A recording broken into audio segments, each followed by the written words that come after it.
To Section 1. Section 1. You will hear a conversation between a guest and the receptionist at a hotel. First, you have some time to look at questions 1 to 5.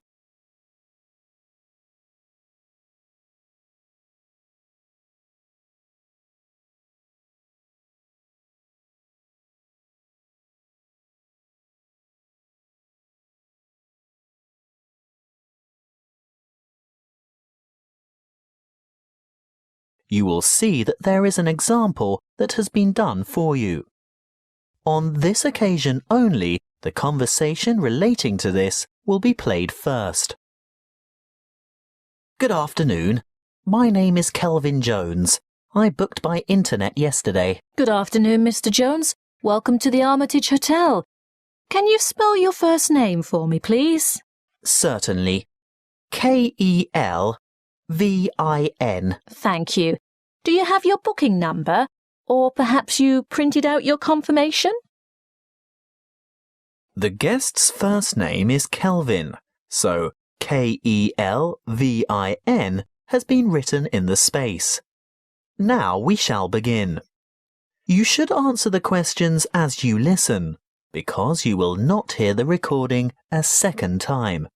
Listen carefully and answer questions 1 to 5. Good afternoon. My name is Kelvin Jones. I booked by internet yesterday. Good afternoon, Mr. Jones. Welcome to the Armitage Hotel. Can you spell your first name for me, please? Certainly. K-E-L-V-I-N. Thank you. Do you have your booking number? Or perhaps you printed out your confirmation? Yes, of course. I don't have the printout, but I did remember to note down the number. It's OOL-238-1420. Thanks. OOL-238-1420. Oh, I see you've stayed with us before. Yes, on several occasions. And do you still have the same vehicle registration number? HQW5919? Well, no. This time I have the company car. And what is the registration number? Oh dear, I can't remember. Hang on a minute. Here it is on the keyring. HUV 3331. Thanks. HUV 3331. Now, today is the 21st of May, and I see you've booked a deluxe room on the 5th floor, room 501. Really? I booked a deluxe room? I usually only ever have a standard double room. It's the off-season, Mr. Jones, and we've upgraded you. How nice. And what does the deluxe room have? Is it as good as a suite? Almost. It has all the usual, plus a spa bath, fully stocked bar fridge, a king-size bed and a balcony. Is there a view from the balcony? Yes. Is that a view of the bay? Yes, and a glimpse of the blue lagoon as well. Very nice. I hope it'll be warm enough to sit out there. We can't guarantee the weather, Mr. Jones, although we do try to make your stay as comfortable as possible. Thank you. Now that you mention comfort, is it possible to have some extra pillows, please? I have a sore shoulder, you see, and I need to prop it up at night, or I don't get any sleep. Well, you'll find pillows on the bed, of course, and we can send up a couple more later. Well, I'd appreciate that. One more thing. You paid by credit card over the internet. Can I see your credit card, please? Oh, of course. And some photo ID? What would you like? Driver's license? Yes, that's fine. You're staying for 5 days, is that right? That was the original plan, yes. But the conference has been cut short by 2 days because the keynote speaker is ill. So I'll be going home on Wednesday. So that's just 3 nights in all. Afraid so. Before you hear the rest of the conversation, You have some time to look at questions 6 to 10.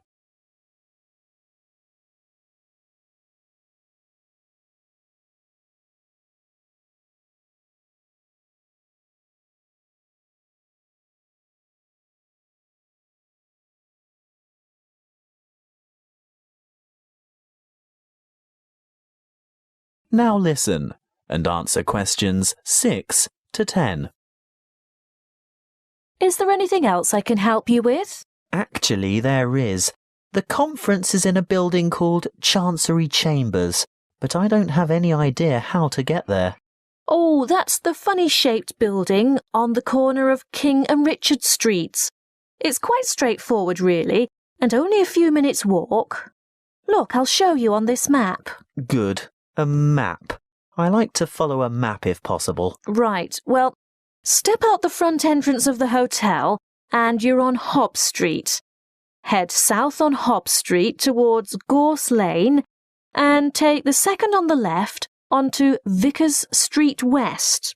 Go all the way down the hill past the Mexican Cafe on your left, the Rebel Hostel on your right, and the big church on the corner of Allen Street. Oh, I think I know the one.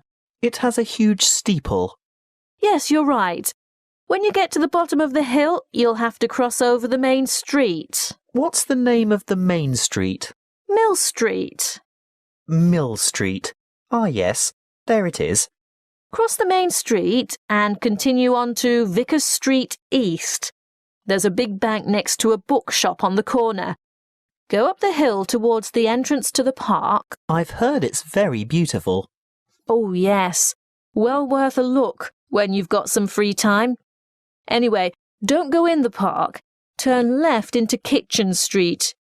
You'll walk past Bowen's Bistro. Actually, probably the best place to get a good lunch at a reasonable price. After Bowen's, take the second left into Baker's Lane. It's a very short street. Then take the first on your left onto King Street, and you should see the Art Deco Chancery Chambers building a bit further along on the corner of Richard Street. Oh, thank you for that. I'm most grateful. That is the end of section 1. You now have half a minute to check your answers.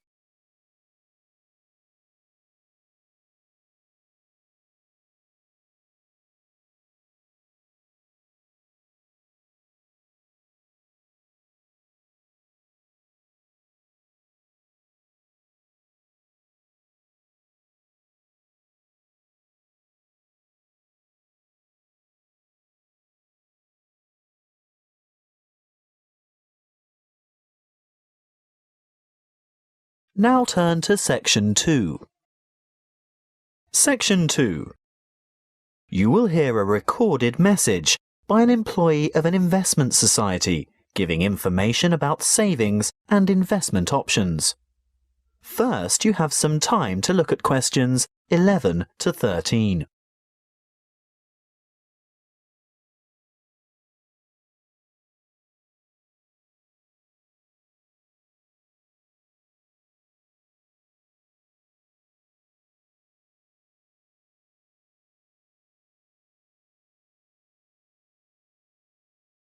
Listen carefully and answer questions 11 to 13. Welcome to the information line of the State Investment Society. Why would you choose to put your money into an investment society and not a bank? Well, SIS offers everything you'd expect from a bank, but the difference is we're a cooperative. We're 100% owned by our customers, people like you, and that means we always put your best interests first. You won't see our profits going into large foreign-owned finance corporations. No, you'll see them coming back to you and your local community. As a cooperative, we work hard to keep our fees competitive and absolutely minimal. Even better, we can advise you about ways to avoid fees. Here are some suggestions. Firstly, we recommend you carry out as much of your personal banking as possible with us. We won't charge account fees unless your account becomes inactive for some reason. See? No unnecessary fees.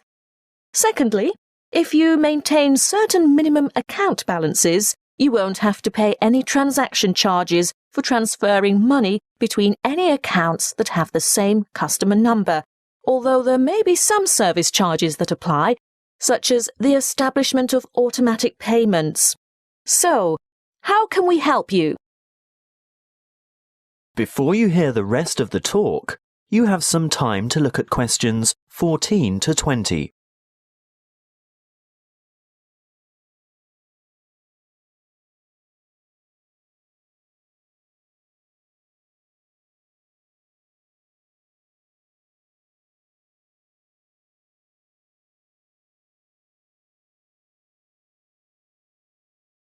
Now listen and answer questions 14 to 20. Let's look first at savings options. We can give you 3 options. Our internet account earns you interest from your very first dollar deposited.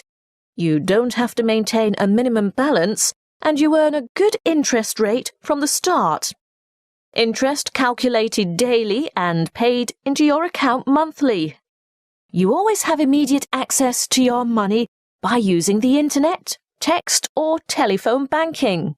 What's more, there are no account or transaction fees. With our Stairs Savers scheme, the more you save, the higher interest you earn. Again, there's no minimum balance, but as your balance grows, you'll earn higher interest rates. There are 3 interest tiers or steps, plus bonus interest. Interest is calculated daily and paid monthly. Now, what about access to your money? You are free to make as many withdrawals as you like, but if you restrict them to 1 a month and your balance increases over that month, then you'll earn that bonus interest.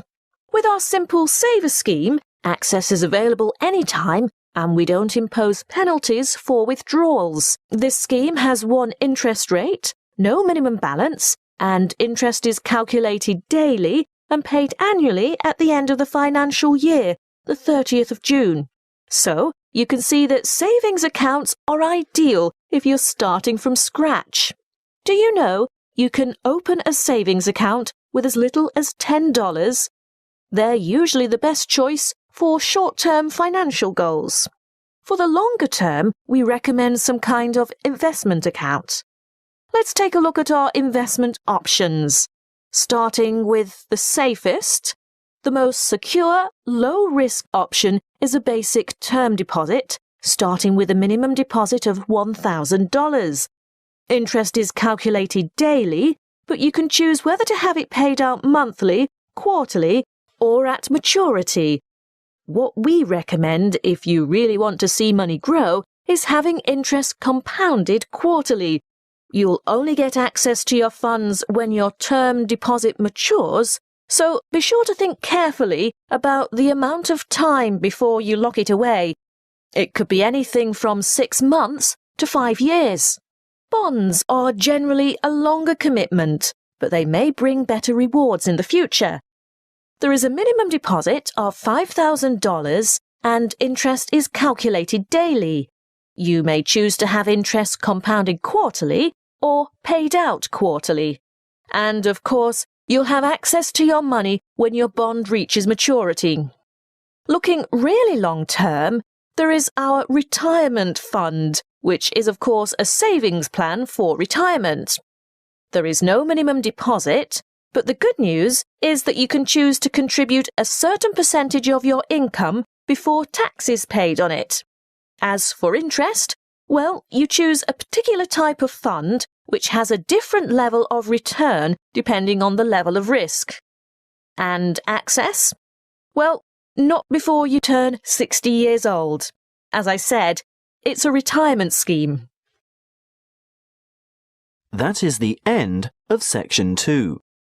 You now have half a minute to check your answers.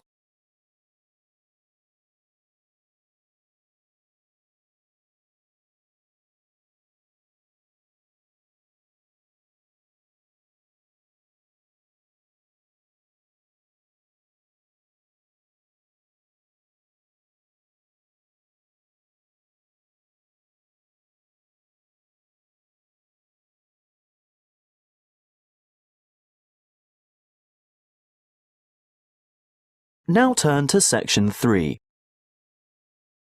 Section 3. You will hear a conversation between two students and their professor, who is asking them to organise a panel discussion for an upcoming conference. First, you have some time to look at questions 21 to 23.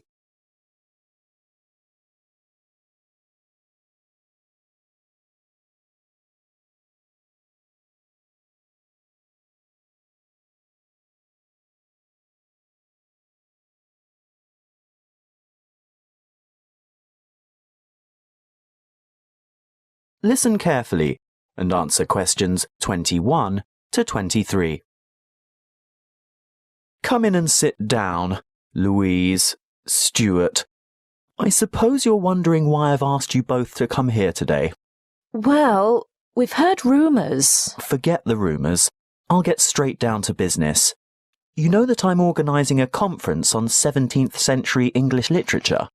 Yes, but, well, I've arranged for 3 keynote speakers and I've invited 25 panellists so that we can have 5 panel discussions.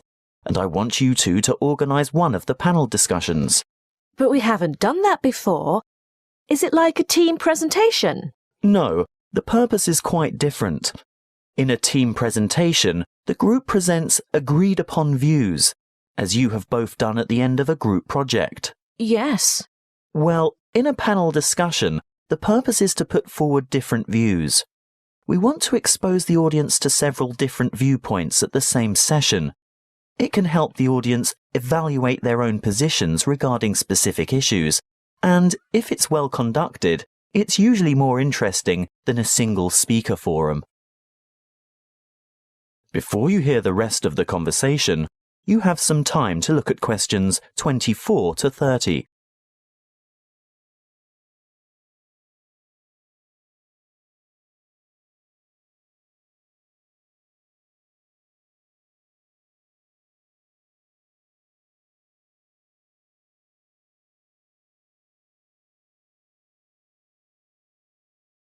Now listen and answer questions 24 to 30. And what exactly do we have to do? Well, you'll take the role of leader or moderator and assistant. Is that like the role of chairman? Yes, that's it. Sounds daunting. Not at all. I've already done a great deal of the preparation myself. Let me run through the procedure with you. I've singled out an issue that will entail quite some conflict of opinion. I've selected panellists who are well informed and will probably have contradictory points of view. That's very important, you know. Actually, I feel a bit nervous. How many panellists will there be? Well, I've invited 5 panellists for each panel because that's probably the maximum number that an inexperienced moderator can handle. But don't worry, I always invite more than we need because you can be sure someone won't be able to make it, so you'll probably just end up with 4, which is a very manageable number. Oh, I see. And I've chosen a moderator. That's you, by the way. Ah, but Stuart will help, right? Yes, I'll get on to timekeeping and whatnot shortly. That's where an assistant is indispensable. But what procedure do we follow to conduct the panel discussion?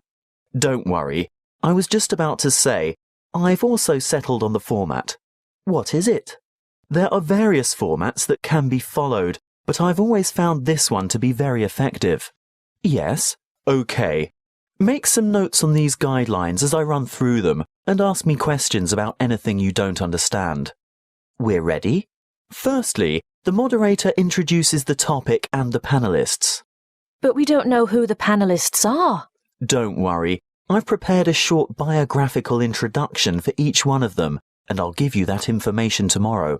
Oh, good. Next, the panellists are given a set amount of time to present their views on the topic. I'd say about 2 minutes each should be sufficient. Now, this is where Stuart's timekeeping is going to be important. You have to keep to the schedule all the way through, because the lecture room has only been booked for an hour. How do I indicate when the time is up? You stand off to one side of the panel, either with your back to the audience or hidden from the audience, but in full view of the panel and moderator. You have a digital clock or timer, and you hold up the appropriate number of fingers to give the number of minutes. When the time is up, you make a cutting gesture with your hand. But what if the panelists keep talking? Then that's your job to politely intervene and move on to the next segment, which is the discussion itself. Panelists discuss, ask questions, and react to the opinions of other panel members. This, of course, is their primary function and should occupy about 60% of the allotted time. Stuart will watch the time, right? Yes, because you'll be making brief notes. Why? Well, when the time's up, the moderator shuts down the debate and provides a summary of the discussion. Oh, and then it's over? Well, no. The secondary function of the panel is to answer questions from the audience, and that should take up the remaining 15 to 20 minutes. It's the leader's role to recognise appropriate questions and reject those not related to the subject. During the question period, you must maintain strict control, and this will most likely be the toughest part of the whole job. Oh dear. Stuart will of course help you here by ensuring that as many people as possible have a chance to ask their questions, and that no one member of the audience tries to dominate. With about 5 minutes to go, he'll announce that there's time for only a couple more questions, then announce, last question. And then it's over? Not quite. You still have to acknowledge the involvement of the panelists and invite the audience to thank them with a round of applause. Should I clap too? Yes, you should both take part in the applause. That is the end of section 3. You now have half a minute to check your answers.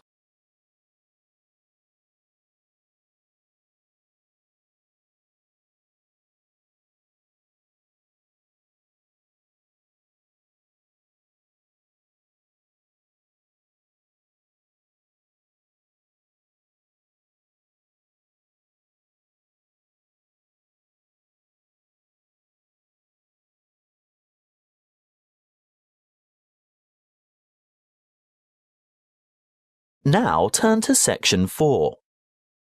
Section 4. You will hear a talk on hydroelectric power. First, you have some time to look at questions 31 to 40.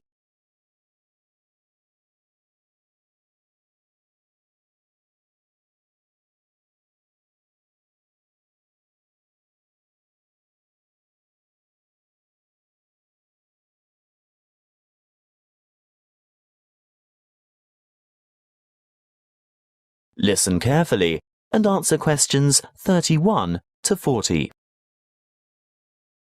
Welcome to our series on renewable resources. The topic today is hydropower. As you most probably know, hydro means water, so we are talking about using water to generate electricity. Of course, there are many ways to generate electricity, but hydropower is important to the community. Firstly and obviously because it's renewable. The Earth's hydrologic cycle of constant evaporation and transpiration provides a continual supply of water from rainfall and snowmelt. The second point to consider is its efficiency. Hydropower plants are able to convert approximately 90% of the energy from the falling water into electric energy, whereas many fossil-fueled plants lose more than half of the energy content of their fuel by way of waste heat and gases. For this reason, they are very efficient. Hydropower is also clean. It doesn't emit harmful gases that contribute to air pollution, acid rain, and global warming. No trucks, trains, or pipelines are needed to bring fuel to the site, and there's no noise pollution either. Furthermore, hydropower plant machinery is fairly simple and runs at slow speeds, which makes it reliable and durable. And hydropower units are flexible also. They have the ability to start quickly and adjust rapidly to changes in demand for electricity, thus enabling them to meet peak loads. But this also allows them to serve as reserve capacity and bring more stability to the power system overall. The dams that provide hydroelectric power also have other uses, such as navigation, flood damage reduction, water supply, recreation, irrigation, and low-flow augmentation, but it's not the purpose of this talk to go into those details. How do the hydropower plants work? Well, a dam is built across a river, which captures water to form a reservoir and raises the water level to create head. Think of head as the vertical distance that the water falls as it passes through the dam. In other words, the difference in water level between the reservoir behind the dam and the river below. Water from the reservoir flows through an intake gate into a penstock. This is a kind of narrow channel which leads to the turbine below. The force of the water causes the turbine to rotate rapidly, which in turn drives the generator to spin and produce electricity.